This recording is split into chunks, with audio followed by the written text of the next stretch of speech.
వి gold trusted gold buyers మీరు తాకట్టు పెట్టిన బంగారాన్ని విడిపించి ఈ రోజు ఉన్న మార్కెట్ ధరకు కొనబడును.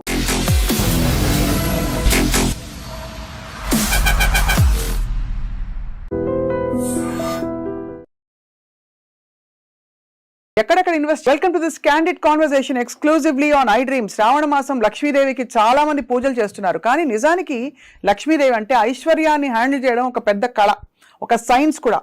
ఎందుకంటే ఈ రెండింటిని బ్యాలెన్స్ చేసుకుంటూ మనకి కావాల్సిన అవసరాల కోసం డబ్బుల్ని సేకరిస్తూ కొంత డబ్బు దాచుకుంటూ ఫ్యూచర్కి ప్లాన్ చేసుకుంటూ ఉండడం ఒక చాలా పెద్ద టాస్క్ అని చెప్పాలి. ఇవాళ we have a very big expert మనతో పాటు. రామ్ ప్రసాద్ గారు is a personal finance consultant అని చెప్పాలి, ఇన్వెస్ట్మెంట్ ప్లానర్ అని చెప్పాలి.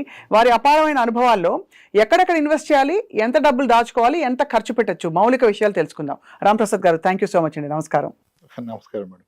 యా, సో బేసికలీ డబ్బుల్ని హ్యాండిల్ చేయడం ఒక ఆర్ట్, నిజమేనా అది? Yes ma'am. యా, అందరికీ వచ్చే క్వశ్చన్. చిన్నప్పుడు అయితే మా తాతగారి టైంలో అయితే పొదుపు చేయి, దాచుకో ఎక్కువ అని స్ట్రెస్ చేసేవారు. ఇప్పుడు it is a day of spending. So ఈ రెండింటిని అసలు ఎలా బ్యాలెన్స్ చేసుకోవాలి మనీని? మన భవిష్యత్తుని నిర్ణయించేది మనం సంపాదిస్తున్న మనీ కాదు, మనం పెడుతున్న పెట్టుబడులు. మీకు ఎంత వచ్చిందని కాదు, దాన్ని ఎలా ఇన్వెస్ట్ చేశారనేది మన ఫ్యూచర్, మన కిడ్స్ ఫ్యూచర్ని డిసైడ్ చేస్తుంది. అవును. సో ఒక ఇండివిజువల్ వ్యక్తి యొక్క లైఫ్లో ద మోస్ట్ ఇంపార్టెంట్ థింగ్ ఏంటంటే it has to be the investment and protecting his family. మళ్ళీ పాయింట్ వైజ్ చెప్పండి. రిస్క్ కవర్ ఉండాలి, అవసరాలకి డబ్బులు ఉండాలి, మూడోది ఫ్యూచర్ నీడ్స్ని ఐడెంటిఫై చేయాలి, నాలుగోది బహుశా లగ్జరీస్కి ఇతరత్ర ఇప్పుడు ఇంటెలిజెన్సెస్కి కూడా కొంత బఫర్ ఉండాలి. ఒక వ్యక్తి లైఫ్లో ఎంత సంపాదించాడు ఎంత ఇంపార్టెంటో, దాంట్లో ఆయన ఎంత అనుభవించారు అనేది కూడా ఇంపార్టెంట్. అవును కదా. I see lot of people after making money, creating more assets, they still live poor and die rich. అంతే. That's the biggest disease today. Disease కదా అది యాక్చువల్లీ. Biggest disease. అదే నిజం. ఎంత ఎక్స్పెన్సెస్ తగ్గించండి అనేది తప్పు. ఖర్చు పెట్టుకోండి, భవిష్యత్తు కూడా దాచుకోండి. అవును. ఖర్చు పెట్టడం మానేసి భవిష్యత్తు గురించి దాస్తే భవిష్యత్తులో ఇద్దరు ఉండకపోవచ్చు. కరెక్ట్, అంతే కదా. You need to have a decent lifestyle, quality lifestyle, travel, clothing, food, vacations, everything is needed in life. It's not just saving money. Ram Prasad గారు, చాలా మందికి డౌట్లు ఉంటాయి, అంటే how to make this wise decisions అని చెప్పి. సో కొన్ని నేను అందరి తరఫున కొన్ని క్వశ్చన్స్ అడగబోతున్నాను మిమ్మల్ని. ఫస్ట్ ఆఫ్ ఆల్, ఒక వ్యక్తి, ఒక వర్కింగ్ ఎంప్లాయీ ఇంటికి వచ్చే ఇన్కమ్ని ఎలా ప్లాన్ చేసుకోవాలి, ఏ రేషియోలో సేవ్ చేయాలి, ఎంత ఖర్చు పెట్టాలి? There is a private sector employee who is making 80,000 per month. He is just 32 years, having one kid, no dependents. His parents are well off. Both are pensioners. They can't even spend their pension. They are also giving him some money. అవును. ఇంకా అతని story వేరు. If there is a person who has a dependent parents ఆరోగ్యంగా లేరు, siblings లో కూడా కొందరు settle అవ్వలేదు, ఇంకా డిపెండ్ అయి ఉన్నారు, అప్పుడు ఆయన స్టోరీ వేరు. ఇంకా సేవింగ్ ఎక్కడ? ఆ 80,000 బాధ్యతలుగా సరిపో. అవును. అప్పుడు ఆయన ఫోకస్ చేస్తుంది ఇన్కమ్ పెంచుకోవటం మీద, సేవింగ్స్ మీద కాదు. మొదటి వ్యక్తి ఆయన విహారయాత్రలు కూడా ప్లాన్ చేసుకోవచ్చు. కాబట్టి పరిస్థితిని బట్టి స్టాండర్డ్ ఉండదు. నాకు ఎక్కడ నచ్చదంటే, చాలా మంది ఇప్పుడు చాలా స్టాండర్డ్ ఫార్ములా ఏంటంటే, మీ ఏజ్ ఎంత ఉంటే అంత డెట్ లో పెట్టండి, 100 minus me age has to be equity. అంటే ఎక్స్ప్లెయిన్ చేయండి ఒకసారి. చాలా చూసే వాళ్ళకి డెట్ ఈక్విటీ అనే టెక్నికల్ పదాలు. రిస్క్ లేకుండా గవర్నమెంట్ బాండ్స్ కానీ, బ్యాంక్ ఫిక్స్డ్ డిపాజిట్స్ కానీ డెట్ కింద కన్సిడర్ చేస్తాము. ఈక్విటీ మార్కెట్స్ లో నేనైతే మ్యూచువల్ ఫండ్స్ వరకు ఆగిపోతాను, స్టాక్స్ వరకు వెళ్ళే ధైర్యం చేయను. వాటిలో పెడితే దాన్ని ఈక్విటీ మ్యూచువల్ ఫండ్స్ అంటాం. ఇప్పుడు 30 ఏళ్ళ వయసు ఉంటే మీరు 30% మాత్రం డెట్లో పెట్టుకొని ఫిక్స్డ్ ఇన్కమ్ ప్రొడక్ట్స్లో, మిగిలిన రిస్క్ ఉన్నా సరే డబ్బులు ఎక్కువ వస్తాయనే దాంట్లో పెట్టుకోమని చెప్తారు. నేను అంటాను, మీకు వస్తున్న ఇన్కంలో కాదు ఈ ప్రపోర్షన్, మీ ఓవరాల్ నెట్వర్క్లో ఈ ప్రపోర్షన్ చూసుకోవాలి. మీకున్న నికర ఆస్తిలో ఇది వాడండి. కానీ అది ఎవరు వాడలేరు. ఎందుకంటే ఈ నాలెడ్జ్ వచ్చి 40 ఇయర్స్ 36 ఇయర్స్ వచ్చి, 2 కిడ్స్ వచ్చి, నేను ప్రైవేట్ సెక్టర్ ఎంప్లాయీ, నా జాబ్ ఆగిపోతుంది, తర్వాత కావాలి అని ఇన్వెస్ట్మెంట్ థాట్ వచ్చే టైంకి ఇతను ఆల్రెడీ కొన్ని చేసి ఉంటాడు. పేరెంట్స్ నుంచి కొన్ని ఆస్తులు వచ్చి ఉంటాయి. ఇప్పుడు అవన్నీ కలిపి 4 కోట్లు ఉందనుకోండి. Let's say someone is lucky enough, వాళ్ళ పేరెంట్స్ ఇచ్చారు, ఊర్లో ఒక పొలం ఇచ్చారు, ఇక్కడ 2 స్థలాలు కొన్నాడు, ఒక అపార్ట్మెంట్ కొన్నాడు, 4 కోట్లు ఉంది. ఇప్పుడు ఇతని జీతం 1 lakh ఉంది, ఇతని ఏజ్ 40. ఇప్పుడు ఇతను ఆ రూల్ ప్రకారం 40% డెట్లో పెట్టి 60% ఈక్విటీలో పెడితే, అతను అసలు పెడుతున్న అమౌంట్ లో కదా, మళ్ళీ అతను మొత్తం జీవితంలో కాదు కదా. అవును. అప్పుడు అసలు ఎన్నాళ్ళు పోతే ఏం సాధిస్తాడు ఈక్విటీలో? అవును. ఇప్పుడు పెడుతున్న 20,000లో మళ్ళీ 40% డెట్లో పెట్టి 12,000 ఈక్విటీలో పెడితే 10 ఏళ్ల పాటు పెట్టినా ఆయన పెట్టింది ఎంత వచ్చేది ఎంత ఆ రోజుకి మన అసెట్స్ మళ్ళీ పెరుగుతాయి. అప్పుడు ఓవరాల్ ఆయనకున్న ఆస్తుల్లో చూస్తే మళ్ళీ ఈక్విటీ కాంపోనెంట్ 5% కూడా ఉండదు. కరెక్ట్. సో ఇది మీరు పెడుతున్న అమౌంట్లో కాదు, మీకున్న నికర ఆస్తికి ఈ రూల్ అప్లై చేస్తే మేబీ మీరు సేఫర్ సైడ్ ఉంటారు. నికర ఆస్తి నెట్వర్త్ ని ఒక వ్యక్తికి ఎలా క్యాల్కులేట్ చేయాలి? ఆస్తులు మైనస్ అప్పులు అంతే. కానీ అది చూసుకొని మురిసిపోతారు. దాంట్లో లిక్విడ్ అసెట్ ఎంత చూసుకోవాలి. ఆస్తుల్లో లిక్విడ్ అసెట్ కూడా ఉంటుంది కదా, అంటే అదే ఆస్తి లిక్విడ్ అసెట్ అనుకోవడం తప్పు. అంతే. మీ గోల్డ్ ఈజ్ లిక్విడ్, మీ బ్యాంక్ ఎఫ్డి ఈజ్ లిక్విడ్, మీ మ్యూచువల్ ఫండ్స్ ఆర్ లిక్విడ్, మీ స్టాక్ ఈజ్ లిక్విడ్. మీకున్న స్థలాలు పొలాలు లిక్విడ్ కాదు, ఇల్లిక్విడ్. ఇప్పుడు ఒకసారి మీరు అన్నట్టు వాళ్ళ పరిస్థితిని బట్టి వాళ్ళు ఎంత ఇన్వెస్ట్ చేయాలి, ఎంత సేవ్ చేయాలి అని అంటున్నారు కదా. ఉదాహరణకి కొండ గుర్తులు కొన్ని ఉంటాయి. నా జీతంలో ఎంత భాగం నేను ఈఎంఐలు పెట్టుకోవచ్చు, ఎంత భాగం నా జీతంలో నేను హౌస్ రెంట్ కట్టచ్చు, ఒకవేళ ఈఎంఐ లేదు బట్ హౌస్ రెంట్ ఉంది, what is the reasonable percentage అంటే ఏం చెప్తారు సార్? అదే మేడం, ఫస్ట్ నేను స్టార్ట్ చేసిన కన్వర్జేషన్. ఇప్పుడు 8 కోట్లు ఆస్తున్న వ్యక్తి అతని జీతంలో 50% రెంట్ కడితే కూడా తప్పలేదు. ఎందుకంటే ఆయన ఫ్యామిలీ ఏమి ఈయన జీతం మీద డిపెండెంట్ లేదు.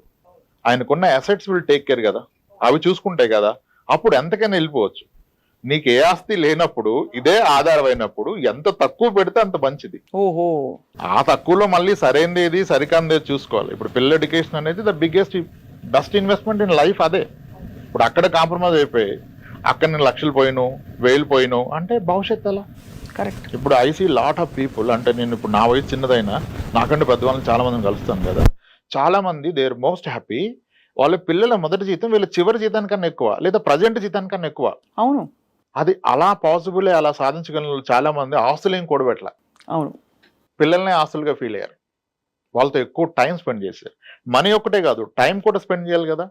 వాళ్ళు ఆ టైం స్పెండ్ చేశారు, వీళ్ళ కష్టాలు చెప్పారు, వీళ్ళ ఆస్పిరేషన్ వాళ్ళకి చెప్పారు. అమ్మ నువ్వు డాక్టర్ అయితే ఇంకో మన కుటుంబంలో తరహాల్లో నువ్వు ఫస్ట్ డాక్టర్ అవుతావురా, అందరూ నా గురించి చెప్తాను, నేను గర్వంగా తిరుగుతాను. ఒక తను చెప్తే కూతురు అవుతుంది. డబ్బులు ఒకటే ఇచ్చేస్తే అవుతుందా? ఆ టైం అండ్ మనీ పెట్టిన వాళ్ళు వేరేది పెట్టలేదు. రైట్. సో కాబట్టి స్టాండర్డైజేషన్ లేదు ఎంత పెట్టాలని. ఆయనకు తెలుసు. ఇంకా నాకు వచ్చే జీతంలో ఇల్లు కొనలేను అనుకున్న వ్యక్తి పూర్తి జీతాన్ని పిల్లల మీద పెడితే ఆ పిల్లలు ఈరోజు ఆయనకు అద్భుతమైన ఇల్లు కొనిచ్చారు. అవును. ఎంతో మందిని ఫోర్స్డ్ విఆర్ఎస్ తీపించారు. అంటే రిటర్న్ వచ్చే ఇన్వెస్ట్మెంట్ మీద పెట్టాలి. పిల్లలు అన్నిటికంటే పెద్ద ఆపర్చునిటీ మీకు ఇన్వెస్ట్మెంట్ పరంగా, కానీ అక్కడ టైం కూడా పెట్టాలి. ఒట్టి మనీ పెడితే అవ్వకపోవచ్చు. అవును, కరెక్టే. కరెక్ట్. మీరు టైం స్పెండ్ చేయకపోతే వాళ్ళు మీ దారిలోకి రారు. రాంప్రసాద్ గారు, గోల్డ్ ఒక చాలా ఫేవరెట్ ఇన్వెస్ట్మెంట్ మహిళలకి. మీరు రికమెండ్ చేస్తారు అసలు గోల్డ్ డబ్బులు పెట్టడం అనేది? గోల్డ్ యాజ్ అన్ ఆర్నమెంట్ నేను స్ట్రాంగ్ గా రికమెండ్ చేస్తాను. చేస్తారు as an ornament, not as a pure gold. Biscuit కొంటాను అది అంటే వద్దంటాను. ఎందుకంటే ఇప్పుడు ఒక కాయిన్ కొన్నాను నేను, ఆ కాయిన్ అయితే హోల్డ్ చేసి మా వైఫ్ కిడ్స్ చేసుకోలేరు. అది అలా ఉంటది. సో దానివల్ల ప్లెజర్, ఆనందం ఉండదు. ఇంటాంజిబుల్ బెనిఫిట్స్ ఏమీ లేవు. ఏముండదు. Only growth. గోల్డ్ ప్రైస్ పెరిగితే పెరిగింది అంటారు అంతే. అదే నేను ఆర్నమెంట్ కొంటే గోల్డ్ ప్రైస్ పెరుగుతుంది, మీరు అన్న ప్లెజర్ వస్తుంది. కానీ ఆర్నమెంట్ గోల్డ్ ఎక్స్చేంజ్ అయినప్పుడల్లా మనకి వేస్టేజ్ పోతుంది. మీరు పొందిన ఆనందంతో ఆ వేస్టేజ్ అంతా అంతే అంటారు. నీ కూతురు వేసుకుని తిరిగినప్పుడు 15% నీ కూతురు ఆనందానికన్నా ఎక్కువ అనుకుంటే దట్స్ రైట్. మీ అప్రోచ్ చాలా రియలిస్టిక్ గా ఉంది సార్. బికాస్ మామూలుగా ఆనందానికి ఎవరు వెలకట్టరు, డబుల్ డబుల్ డబుల్ డబుల్ అని చూస్తారు. కానీ ఆనందం అనేది ఒక ఇంటాంజిబుల్ అసెట్టే కదా. అదేమంటే నేను రెగ్యులర్ అమ్మాయి ఉంటే రెగ్యులర్ గా పుట్టినప్పటి నుంచి కొనుక్కో గోల్డ్ అని చెప్తాను. అంటే ఎలాగా ఒక అకేషన్స్ వచ్చినప్పుడు ఎలా గోల్డ్ కొట్టు పెట్టాలి పిల్లకి? అకేషన్ కి వచ్చినా, వేరే ఏమన్నా గిఫ్ట్స్ ఆమెకు వచ్చినా, గ్రాండ్ పేరెంట్స్ ఏదైనా ఇచ్చినా పెట్టుకోండి. అసలు గోల్డ్ స్కీమ్ కట్టమని చెప్పేస్తాను నేను. Gold scheme? ఎందుకంటే మీరు అన్నారు కదా మీకు వేస్టేజ్ మేకింగ్ పోద్దని, గోల్డ్ స్కీమ్లు అవి లేకుండా ఇస్తున్నారుగా. అవును. అప్పుడు అంటారు వాడు ఎత్తేస్తే ఏంటి, ఎత్తేసాడు అనుకోండి, మీరు కట్టేది ఎంత గోల్డ్ స్కీమ్ లో? మీ జీతంలో 10%, అంటే ఒక 1 year లో కట్టేది 1 నెల జీతం. వాడు ఎత్తేసి 1 నెల జీతం పోతే జీవితం కోల్పోతారా? అంతే కదా. సో రిస్క్, ఎంత రిస్క్ తీసుకున్నాను అంతే. అది ఒక 10% వరకు ఓకే అంటారు హ్యాపీగా. మేడం నేను స్ట్రాంగ్ గా బిలీవ్ అయ్యేది ఏంటంటే, చాలా మంది నా క్లయింట్స్ కి 1 kilo గోల్డ్ ఉంది. 1 కిలోనా? 1 kilo. బట్ బాబోయ్ 1 కిలోనా? అమ్మాయి వాళ్ళు పెట్టుకున్నారు, 2 అమ్మాయిలు ఉంటే ఏమొస్తుంది మీకు? 50 తులాల్లో కంప్లీట్ సెట్ వస్తుంది అంతే కదా. అంతే. పెట్టుకున్నారు, అవకాశం ఉన్న వాళ్ళు పెట్టుకున్నారు. 1 kilo గోల్డ్ ఇంట్లో ఉంటే అతని ఇంటి గుట్టు ఎప్పటికీ రట్టవదు. ఏ అవసరానికైనా 10-20 లక్షలు మీ 1 కిలో గోల్డ్ మీద 40 లక్షల లోన్ వచ్చేది, అట్లీస్ట్ 30 లక్షలు 20 లక్షల లోన్ వస్తుంది కదా. అవును. మీరు ఇంట్లో పెట్టకుండా అంత గోల్డ్ని బ్యాంక్ లాకర్లో పెడతారు. మీకు అవసరమైన వాడికి ఆ లాకర్ నుంచి వాళ్ళ లాకర్లోకి మారుస్తాడు. You will get a loan at ఎంత లో rate of interest. Agriculture loans అయితేనేమో ఆ ఫార్మింగ్ ఉంటే వాళ్ళకి దాన్ని బేస్ చేసుకుని 7% ఇస్తారు, మనకి 8% ఇస్తారు. అంత తక్కువకి ఇంకెక్కడ అప్పు పుట్టదు. అండ్ మీరు ఎవరికి చెప్పట్లే మీరు అవసరంలో ఉన్నారు, మీకు డబ్బు అవసరం అని. అవును. ఇప్పుడు చాలా మంది ఒకప్పుడు ట్రెడిషన్ ఏంటంటే చిట్స్ కట్టడం ఒక్కటే తెలుసు గవర్నమెంట్ ఎంప్లాయీస్. ఆ మెచ్యూరిటీని కాలేజ్ ఫీజు కడతారు. ఒకసారి ఆ చిట్ లేట్ అవుతుంది, 2 months లేట్ అవుతుంది, అతను వేరే వాళ్ళు ఉన్నారు చిట్టిలో పాటలో రాలేదంటాడు. అప్పుడు బంగారం ఉంటే ఈ ఒక్క నెలకి బంగారం పెట్టి తెచ్చుకుంటాడు, చిట్ వచ్చాక తిరిపించుకుంటాడు. ఎందుకంటే గోల్డ్ లోన్కి మీకు ప్రీ క్లోజింగ్ ఛార్జ్ ఉండదు, పెనాల్టీ ఉండదు. అవును. డైలీ ఇంట్రెస్ట్ పడుతుంది. 15 రోజుల తర్వాత తీసుకుంటే 15 రోజులకే పే చేస్తారు. ఎంత ఆనందాన్ని ఇస్తుంది అంటే, ప్రశాంతమైన నిద్రపోవాలంటే కేజీ గోల్డ్ ఉండాలంటే. 1 కిలో గోల్డ్ ఒక గొప్ప టార్గెట్ చాలా మందికి. అవుతుంది, స్లోలీ చేసుకుంటే వెళ్తే అయిపోతుంది. అవును. మంత్లీ 1 సరే 3 months 1 గ్రామ్ కొనండి, డబ్బు ఉన్నప్పుడు కాస్త ఎక్కువ కొనుక్కొని అయిపోతుంది. Very possible. దట్స్ వెరీ చాలా హాయిగా చేర్చుకుంటూ పోవచ్చు అలా. నిజమైన real estate gold, real estate is fake. అంతేనా? ఇది చాలా పెద్ద రెవల్యూషన్. 30 లక్షల స్థలం ఉంది, మీ అవసరానికి డబ్బులు వస్తాయా? అమ్ముడు పోద్దా? ఎవరు కొంటారు? ఎంతమందికి చెప్తారు? ఎక్కడి నుంచో నమ్ముతారు మీరు? మీ బంగారం ఎవరికైనా చెప్పాలా? అదే కదా, ఫంక్షన్ ఉంటే తెచ్చుకోవచ్చు, లేదంటే పెట్టుకోవచ్చు. చాలా మంది అసలు ఇవాళ రేపు గోల్డ్ని లోన్లోనే పెడుతున్నారు. ఎందుకంటే సార్ నాకు 7-8%కి లోన్ వచ్చేస్తుంది, స్మాల్ ఫైనాన్స్ బ్యాంక్ 9.25 ఇస్తుంది, నేను లాకర్లో పెడితే వాడు లాకర్ ఛార్జ్ చేస్తున్నాడు, లాకర్ ఇవ్వమంటే పాలసీ కట్టమన్నాడు, ఎందుకు అదేదో నేను లోన్లో పెట్టేస్తాను, ఆ డబ్బులు ఎక్కడ ఇన్వెస్ట్ చేస్తే ఎక్కువ వస్తున్నాడు. అది కరెక్ట్ అని చెప్పట్లా, అలా కూడా చాలా మంది చేస్తున్నారు. నిజమే కదా, అది దాచుకోవడానికి లాకర్ తీసుకుని డబ్బులు కట్టడం బదులు ఇంకో చోట పెడితే బహుశా దానికన్నా ఒక 1% ఎక్కువ వస్తుంది కదా నాకు. అది ఆర్నమెంట్తోనే అవుతుంది, ప్యూర్ గోల్డ్ ఇదంతా చేసుకోరు, ప్లెడ్జింగ్ కూడా కష్టం. అవును. సో కాబట్టి ఆర్నమెంట్కి ఎప్పుడు ఎగ్నెస్ట్ కాదు. ఆ వేస్టేజ్ అండ్ మేకింగ్ ఛార్జ్ అనేది ఒకటి ఉంది కదా, మీరు ఒక స్కీమ్ ద్వారా కొంటే అది లేకుండా ఇస్తున్నాడు, అప్పుడు అది లేనట్టే కదా. ఇంచుమించు అంతే కదా. స్కీమ్ ద్వారా కొన్నప్పుడు మీ ఇంట్లో మీ వైఫ్ చాలా హ్యాపీగా ఉంటుంది, she will wait for 11 months. అదే కదా. అలా కూడా మీ పిల్లల బర్త్డే కొనుక్కోండి, 11 months ముందు స్టార్ట్ చేసి హ్యాపీ కదా. చాలా గొప్ప ఆలోచన ఇది. సార్ అలాగే లిక్విడ్ బ్యాంక్ అకౌంట్లో లిక్విడ్ ఎంత ఉంచుకోవాలి? ఇప్పుడు ఇవాళ రేపు ఐటీ ఎంప్లాయీస్ కపుల్స్ ఉంటారు, వీళ్ళకి 1 లక్షన్నర, వాళ్ళకి 1 లక్షన్నర, 3 లక్షలు వచ్చాయనుకోండి సార్. ఖర్చులకి సరే 1 లక్షన్నర పోయినా కూడా వీళ్ళ బ్యాంక్లో వాళ్ళ బ్యాంక్లో అక్యుములేట్ అయ్యి 8-10 లక్షలు వీళ్ళకి, 8-10 లక్షలు వాళ్ళకి లిక్విడ్ ఉందనుకోండి. Is that advisable? లిక్విడ్గా పెట్టడం వల్ల వాళ్ళు కోల్పోతున్నారంటారా ఏమన్నా? అది వాళ్ళ నాలెడ్జ్ మీద డిపెండ్ అయి ఉంటుంది, వాళ్ళు చూసే విధానం మీద డిపెండ్ ఉంటుంది. కొంతమందికి 6 లక్షల అకౌంట్ లేకపోతే నిద్ర పడుతుంది. నా క్లయింట్ ఒక ఉన్నారు మీ పేరుతోనే, బెంగళూరులో ఉంటారు. అవి నాకు ఫస్ట్ చెప్పిన మీరు ఏమన్నా చెప్పండి రామప్రసాద్ గారు, నా అకౌంట్లో 6 lakhs లేకపోతే నాకు నిద్ర పట్టదు అని చెప్పింది ఆవిడ. ఇంకా అవునప్పుడు నేను డిస్టర్బ్ చేయను, దట్ ఈజ్ రైట్ అని చెప్తాం. కానీ లిక్విడ్ ఎమర్జెన్సీ ఫండ్ అంటారు కదా, ఎమర్జెన్సీ ఫండ్ అసలు ఎందుకు అవసరం అనేది నాకు క్వశ్చన్. మెడికల్ ఇన్సూరెన్స్ ఉంటుంది అందరికి, అది ఉండాలి. అది లేకుండా ఎమర్జెన్సీ ఫండ్ పెడితే తప్పు, అది ఉన్నప్పుడు ఎమర్జెన్సీ ఫండ్ అవసరం లేదు. అవును. ఇంకేముంటది ఎమర్జెన్సీ? ఎమర్జెన్సీ అంటే గబుక్కుమని ట్రావెల్, ఒక ఫారిన్ ట్రావెల్ వచ్చింది, ఏదో ఎవరికో బాలేదో లేకపోతే వెళ్ళి చూడాలో, సడన్ గా ఒక పెళ్లి వస్తుంది, అప్పుడు లిక్విడేట్ చేసుకునే విధంగా ఉండాలి ఏదైనా. అయితే దానికి చాలా మార్గాలు ఉన్నాయి. ఎమర్జెన్సీ ఫండ్ బ్యాంక్ అకౌంట్లో, సేవింగ్స్ అకౌంట్లోనే ఉండి 3.25 ఇంట్రెస్ట్ జనరేట్ చేయాలా? ఇప్పుడు మ్యూచువల్ ఫండ్లో ఒక 40 లక్షలు ఉందనుకో, నెలకి 10,000 వేసి పెడితే ఒక 5 yearsలో అయిపోద్ది కదా. అవును. దానికి తోడు లంసం యాడ్ చేస్తే ఒక 10 lakhs 15 lakhs ఉంది మ్యూచువల్ ఫండ్లో. ఇప్పుడు వెసులుబాటు ఏంటంటే ఈక్విటీ మ్యూచువల్ ఫండ్ మీద కానీ, స్టాక్స్ మీద కానీ, ఈక్విటీ మ్యూచువల్ ఫండే పట్టుకోండి, స్టాక్స్ నేను రికమెండ్ చేయను. ఇన్స్టాంట్గా 15 minutesలో మీకు దాని మీద 50% లోన్ వస్తుంది. ఇంకా లిక్విడ్ ఎందుకు మీకు? అంతే. 15 minutesలో మీరు ఎయిర్పోర్ట్కి వెళ్ళే లోపల లోన్ క్రియేట్ అవుతుంది, మీరు క్యాబ్ బుక్ చేసుకుని క్యాబ్ ఎక్కే లోపల లోన్ వస్తున్నప్పుడు లిక్విడ్ ఎందుకు పెడతారు 3%లో? ఇన్స్టెడ్ ఏం చేయాలి, దాన్ని మ్యూచువల్ ఫండ్స్లో పెట్టాలి. మ్యూచువల్ ఫండ్స్లో పెట్టాలి ఎప్పుడు లాంగ్ టర్మ్ గోల్ గురించి. ఆ మ్యూచువల్ ఫండ్లో ఒక 15 lakhs ఉన్నప్పుడు మీకు 6 lakhs ఫింగర్ క్లిక్ అవే, ఒక బటన్ నొక్కితే వస్తున్నప్పుడు ఇంకా అప్పుడు అవసరం లేదు. కానీ డే 1 నేను మ్యూచువల్ ఫండ్ 10,000 స్టార్ట్ చేశాను కాబట్టి ఏం ఉంచానంటే తప్పు. కరెక్ట్. అందుకే కేస్ టు కేస్. ఇప్పుడు అన్నకు బంగారం 1 kilo ఉంటే ఇంక ఇవన్నీ అవసరం లేదు కదా స్టోరీ. అవును, అంతే కదా. అదే ఇంకా సేఫెస్ట్ గా అనిపిస్తుంది. సేఫెస్ట్ అదే యాక్చువల్ గా అందరికి తెలిసింది. ఇప్పుడు కొత్తది పరిచయం చేయాలంటే కష్టం. ఈ ఎపిసోడ్ భర్తలందరూ చూడాలని చెప్పి మేము కోరుకుంటాం అండి. భార్యల పేరిట గోల్డ్ కొంటారని. కానీ రాంప్రసాద్ గారు, పిల్లలు పెద్దవాళ్ళు అయ్యి ఉద్యోగాల్లో స్థిరపడిన తర్వాత డిపెండెంట్స్ ఎవరు లేని పక్షంలో వ్యక్తులకి, ఇండివిజువల్స్ కి రిస్క్ కవర్ అవసరం అంటారా? అవసరం లేదు అసలు. బికాస్ ఆల్రెడీ పెద్దవాళ్ళు అయిపోయారు. రిస్క్ ఎవరికి? వెనకాల ఉండే ఫ్యామిలీ మెంబర్స్ కి బాధ్యతలు తీయడానికి పోతే 20 లక్షలు వస్తాయి చేతిలో, 25 లక్షలు, వాట్ ఎవర్. వాళ్ళు పెద్దవాళ్ళే స్థిరపడిపోయారు అనుకోండి, వీళ్ళకి రిస్క్ కవర్, లైఫ్ ఇన్సూరెన్స్ లో అవసరం. రిస్క్ ఉండమే పెద్ద రిస్క్. అప్పుడు మీ వలన ఆదాయం లేదు, మీరు ఉంటే ఖర్చు, మీరు పోతే డబ్బు. అప్పుడు ఏ ఆలోచన రావచ్చు అవతల? అంతే కదా. బియాండ్ ఏజ్ ప్రతి ఒక్కళ్ళు కూడా ఇది నీళ్లు పళ్ళ మెరుగు, ప్రేమ కూడా కిందికి వెళ్తుంటారు కదా. పిల్లల్ని ప్రేమించినట్టుగా తల్లిదండ్రులను ప్రేమించలేకపోవచ్చు అవును కదా. అప్పుడు మనకు రిస్క్ కవర్ ఉంటుంది.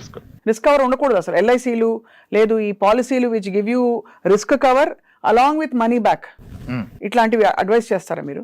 అసలు నేను అలాంగ్ విత్ మనీ బ్యాక్ చెప్పను. Risk has to be separate risk cover అంటాను. Only term insurance. దాన్ని మీరు ఇన్వెస్ట్మెంట్స్ మిక్స్ చేస్తే probably that will become wrong option. ఎందుకంటే మనకి రిటర్న్ తక్కువ వస్తుంది, చాలా తక్కువ వస్తుంది. బిలో ఇన్ఫ్లేషన్ వస్తుంది. ద్రవ్యోల్బణం కన్నా తక్కువ వస్తుంది. అప్పుడు మన మనీ పెరుగుతున్నట్టు కాదు, తగ్గుతున్నట్టు. సింపుల్గా ఒక typical endowment plan, guarantee return plan కడితే ఎలా ఉంటుంది? మీరు సంవత్సరానికి ఒక 20,000 కట్టారనుకోండి, 20 yearsలో మీరు కట్టబోయేది 4 లక్షలు. 4 లక్షలు గాను మీకు 8 లక్షలు వస్తుంటారు. చాలా బాగుంటుంది వింటాను. 8 లక్షల రూపాయలు వస్తుంది. మీరు నొప్పి తెలవకుండా సంవత్సరానికి 20,000, అది క్వార్టర్లీ, హాఫర్లీ, మంత్లీ కడుతున్నారు. మనం మిస్ అయిన పాయింట్ ఏంటంటే 20 ఏళ్ల తర్వాత ఆ 8 లక్షలకు ఉండే విలువ ఏంటి? ఇన్ఫ్లేషన్. దట్ ఈస్ 1/4 అయిపోద్ది. యాక్చువల్లీ స్పీకింగ్ మనం కోల్పోతాం యాక్చువల్గా దాన్ని PVIFA అవన్నీ క్యాల్కులేట్ చేస్తే, అంతేగా? ఎస్, దాన్ని మిస్ అవుతున్నారు. మళ్ళీ ఇంకోటి, ఇతను 4 లక్షల పాలసీ కడితే ఇతనుకున్న లైఫ్ ఇన్సూరెన్స్ కవర్ 4 lakhs. అవును. పొరపాటున వ్యక్తికి ఏమన్నా 4 లక్షల ఫ్యామిలీ బ్రతకలేదు. అక్కడ 20 కట్టే బదులు 8,000 కడితే 50 లక్షలు టర్మ్ ఇన్సూరెన్స్ వస్తాయి. నిజంగా జరిగితే జరగరాంది ఈ 50 లక్షలు ఫ్యామిలీని సేవ్ చేస్తుంది. ఆ 4 లక్షల కార్యక్రమాలకు సరిపోవు. సో ఇది చాలా మంది తప్పు చేస్తారు. బికాస్ వాళ్ళకి రాబోయే వాట్ ఎవర్ ఎక్స్ట్రా మీరు చెప్పారు డబుల్ అయ్యి వస్తుందని, అది పెద్దగా కనిపిస్తుంది. బట్ 10 ఏళ్ల తర్వాత దీని వాల్యూ ఏంటో తెలుసుకోలేరు. యావరేజ్ సాలరీ ఎంత ఉండొచ్చు అనుకుంటున్నారు మీరు ఒక government employee 30 years back? 30 years back మా ఇంట్లోనే మా పేరెంట్సే ఉన్నారండి. వాళ్ళకి ఎంత 17-20 వేలు కూడా ఉండేది కాదు. Central government employees. మళ్ళీ ఆల్ ఇండియా రేడియోలో పనిచేసిన మా పేరెంట్స్కి చాలా మధ్యతరగతి కుటుంబం మాది. 4,000 ఉండేది మేడం. 4,000 అంటే మీరు అదే వీళ్ళు అనౌన్సర్స్ కాబట్టి కొంచెం హైయర్ ఎండ్ ఉంటుంది. అది హైయర్ ఎండ్. యాక్చువల్గా చాలా మంది, అంటే మేబీ మీరు కరెక్ట్ చెప్పారు లేదో తర్వాత వాళ్ళు చేద్దాం, కానీ చాలా మంది అడగగానే మాకు అప్పుడు 10,000 ఎంతండి, అసలు నేను ఫస్ట్ జీతం అడగను, అప్పుడు ఖర్చు ఎంత అంటాను. అప్పుడు ఎంత సార్? 4-5 వేలు అంతా అయిపోయేది అంటాను. అప్పుడు అంత ఉండదని అంటే, లేదు సార్ మేము ఎప్పుడు మంచిగా బ్రతికామంటారు. మంచిగా బ్రతికారు కాదంటలేదు, కానీ 4-5 వేలు అసలు అయ్యి ఉండదండి అంటే, లేదు సార్ అంటారు. సరే సార్ మీ శాలరీ ఎంత అంటే, ఉండొచ్చు సార్ ఒక 10,000 అంటారు. అప్పుడు కూడా కరెక్ట్గా రారు వాళ్ళు. నేను అంటాను సార్ ఒకసారి అది కూడా వదిలేండి, మీ ఫస్ట్ శాలరీ ఎంత అంటాను. 600 రూపాయలు సార్. 87లో ఎక్కానండి అంటాడు. 87లో 600కి ఎక్కితే మీకు నెక్స్ట్ 10 ఏళ్ళు కాకముందే అది 10 రెట్లు పెరిగిపోద్దా? అంతే కదా. 3 సంవత్సరాలకి రెట్టింపు అయినా మా అంటే 2,000 ఉంటుంది మీ జీతం ఆ రోజుకి. 93-94కి మీరు 5,000 ఎలా ఖర్చు పెడతారు? అప్పుడు అంటాడు ఇదే తేడా ఉంది సార్, ఒక్క నిమిషం ఆగండి అంటాడు. కరెక్టే సార్ మీరు చెప్పింది, నా శాలరీ 1,700 సార్ అంటాడు ఆయన. అప్పటి వరకు 10,000 చెప్పేస్తారు. అంటే ఇప్పుడు మనకు చాలా ఈజీ అయిపోయినాయి కదా. అవును. అలా మిస్లీడ్ అవుతారు. 1980sలో అయితే most of the central government employees salary కూడా below 1,000. Only gazetted officers use to draw 2,000. అంటే ఆ రోజు ఒక ఫ్యామిలీ, ఒక ఎంప్లాయీ ఉన్న family monthly average expense 1,000 rupees. ఈ రోజు అదే ఫ్యామిలీకి పిల్లలు సెటిల్ అయ్యాక పేరెంట్స్కి హెల్దీగా ఉంటే నెలకు 30,000 ఖర్చు అవుతుంది. అవునండి. ఇన్ ఏ సింపుల్ లాంగ్వేజ్ ఇక్కడ మనం పట్టుకోవాల్సింది ఏంటంటే, 30 ఏళ్ల క్రితం మీకు నెలకి ఎంత ఖర్చు అయింది, ఇప్పుడు రోజుకి అంత అవుతుంది. This is the rule you need to catch for future calculation. అంటే ఈ రోజు మనకి ఒక లైఫ్ స్టైల్కి 50,000 అయింది, 1,00,000 అయింది అనుకోండి. మనం ఒక 30 years పోయాక మనకు 60-70 ఏళ్ళు వస్తే రోజుకి ఈ 1,00,000 రూపాయలు అవుతుంది, 30 లక్షలు అవుతుంది. ఎవరు నమ్మరు. నమ్మాల్సిన అవసరం లేదు. భవిష్యత్తును చూడక పాస్ని చూడు. నేను అదే అంటాను, రిచ్ డాడ్ పూర్ డాడ్ చదివే కన్నా ముందు మీ డాడ్ని చదవండి మీరు. అదే ఇది మనకి రిలవెంట్. చాలా కలిసి ఇది మనకి రిలవెంట్. ఇప్పుడు మనం చెప్పిన ఎగ్జాంపుల్ చాలా మంది నమ్మరు. 30 years బ్యాక్ 1,000 రూపాయల్లో ఎప్పుడు అంత లేదంటారు. కానీ ఇప్పుడు చెక్ చేస్తే వాళ్ళకి తేలిపోద్ది కరెక్టే, మన కిరాణా షాప్ ఖాతా నాకు గుర్తుంది కదా, 320 రూపాయలు నెలకి విత్ హార్లిక్స్ బాటిల్ కలిపితే 320, లేదంటే 300 అంటాడు ఆయన, 250 అంటాడు. అయిపోయింది కదా అక్కడ 1000 రూపాయలు లావిష్ లైఫ్ ఆ రోజు. ఈరోజు 30,000కి ఆ లైఫ్ లేదు. లేదు లేదు అసలు. అది ఇన్ఫ్లేషన్. ప్రతి 30 ఏళ్ళకి మీ నెలవారీ ఖర్చు ఈ రోజు ఉన్నది 30 ఏళ్ళ తర్వాత రోజుకు అవుతుంది. వీళ్ళేమో ₹1,00,00,000 వస్తే జీతం సెట్ అవుతుంది అంటాడు. అవదు ₹1,00,00,000 వస్తే అవదు. Inflation is key madam. చాలా ఇన్ఫ్లేషన్ని దృష్టిలో పెట్టుకోవాలి ప్లాన్ చేసుకునేటప్పుడు. ఇక చాలా కీ టాపిక్ సార్, మ్యూచువల్ ఫండ్స్లో ఇన్వెస్ట్ చేసేటప్పుడు what are the factors to be taken in mind? అంటే వాళ్ళ ఏజా, వాళ్ళ అవసరాలా, వాళ్ళ బాధ్యతలా, ఏమిటుంటాయి? 3 ఇంకేమని చెప్తే అది కూడా. అంటే మ్యూచువల్ ఫండ్లో what I see common mistakes ఏంటంటే హైయెస్ట్ రిటర్న్ సర్చ్ చేస్తారు.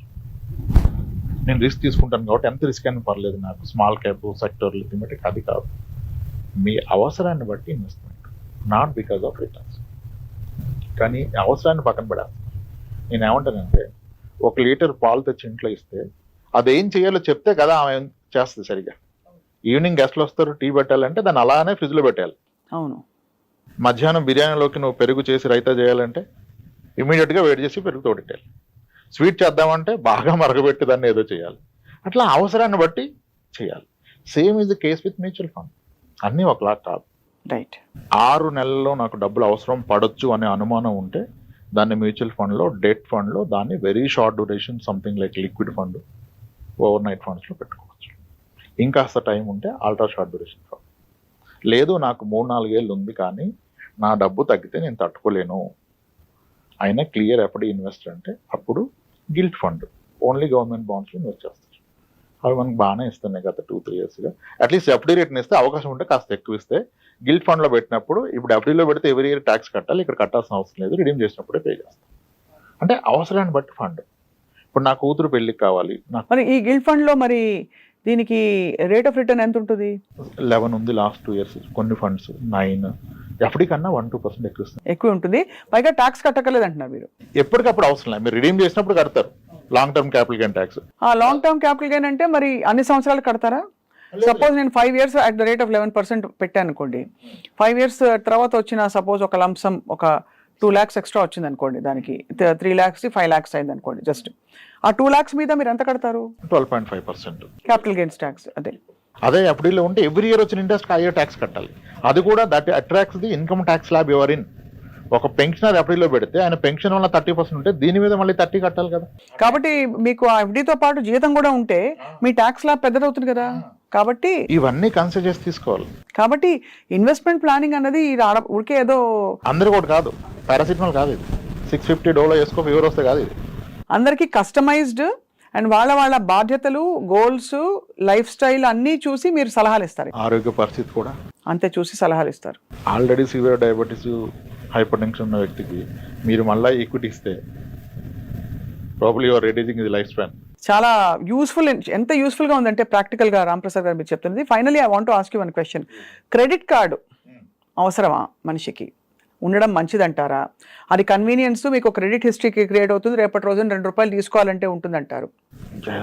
క్రెడిట్ కార్డ్ అవసరం అంటే అగైన్ వాళ్ళు ఎలా వాడతారని. కత్తి అవసరం అంటే ఎన్ని విధాలుగానే వాడుకోవచ్చు కత్తిని.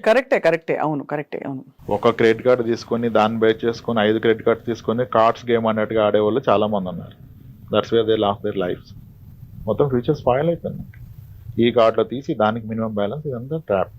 మీరు ఒక credit card with best limit పెట్టుకొని దాన్ని ప్రాపర్గా ఎవ్రీ మంత్ అన్ని దాని మీద కొనుక్కొని విత్ ఇన్ లిమిట్లో కడితే ఇట్స్ అబ్సల్యూట్లీ మీకు ఒక ట్రాక్ ఉంటుంది. ఇంక మీరు ఎక్సెల్ వేసుకోవాల్సిన అవసరం లేదు.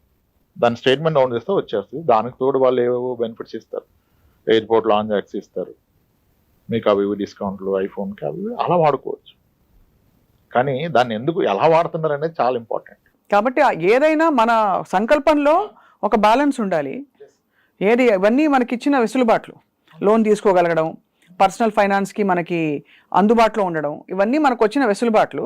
బట్ వాటిని చాలా తెలివిగా, విచక్షణతో వాడుకోవాలి. క్రెడిట్ కార్డు వాళ్ళు మనకి ఇచ్చేదే, మనం ఫెయిల్ అయితే they will make money.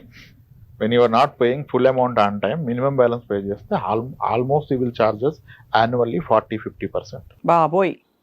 Monthly 3-5% చేస్తారు. చాలా మంది ఆ ట్రాప్లోకి వెళ్ళి మినిమం బ్యాలెన్స్లోనే ఉంటారు, అసలు తీరదు. అలా 10 మెంబర్స్ ఉన్నా దే కార్డ్ వాళ్ళు they make money. On time వాడుకొని ఆన్ టైం కట్టే వాళ్ళతో వాళ్ళకి ఏమీ రాదు. అంతే కదా. మేబీ కొన్ని టైప్స్ ఏమైనా రావచ్చు బ్యాక్ ఎండ్లో కానీ. సో దాన్ని వాడటం చాలా important. So as we wind up Ramprasad garu, of course people will contact you, మీకు డైరెక్ట్గా వాళ్ళకి ఏమైనా ఇంకా సలహాలు కావాలంటే మీరు వాళ్ళు మాట్లాడుకోండి. అయితే మీరు ఇచ్చే గోల్డెన్ ప్రిన్సిపల్ టువర్డ్స్ మనీ పట్ల మన యాటిట్యూడ్, ఒక గోల్డెన్ ప్రిన్సిపల్ చెప్పండి sir before we wind up. నేనైతే నాకు ఒక గోల్డెన్ ప్రిన్సిపల్ ఉంది. చెప్పండి, మీరు చెప్పండి. రెస్పెక్ట్ ఇట్, అంతే. That has to be respect అంటే దాన్ని వాల్యూ ఇస్తాము, రెస్పెక్ట్ ఇస్తాము, దాన్ని ఎక్కడ ఉంచాలో అక్కడే ఉంచుతాము. ఎక్కువ దాన్ని రెస్పెక్ట్ ఇచ్చే వాళ్ళని మనం మరీ దగ్గరకు లాక్కోం కదా, అదొక వనరు. It's all depends on the it's a relation with money. How better you keep it's better better your life, your future. అంతే. దాన్ని స్పాయిల్ చేసుకుంటే you will never come out of it. చాలా యూస్ఫుల్ టిప్స్ తోటి చాలా మంది చేస్తున్న పొరపాట్ల మీద దృష్టి పెడుతూ మీరు చెప్పిన ఇన్ఫర్మేషన్ చాలా బాగా ఉపయోగపడుతుందండి రాంప్రసాద్ గారు. Thank you so much. నమస్కారం. థ్యాంక్స్.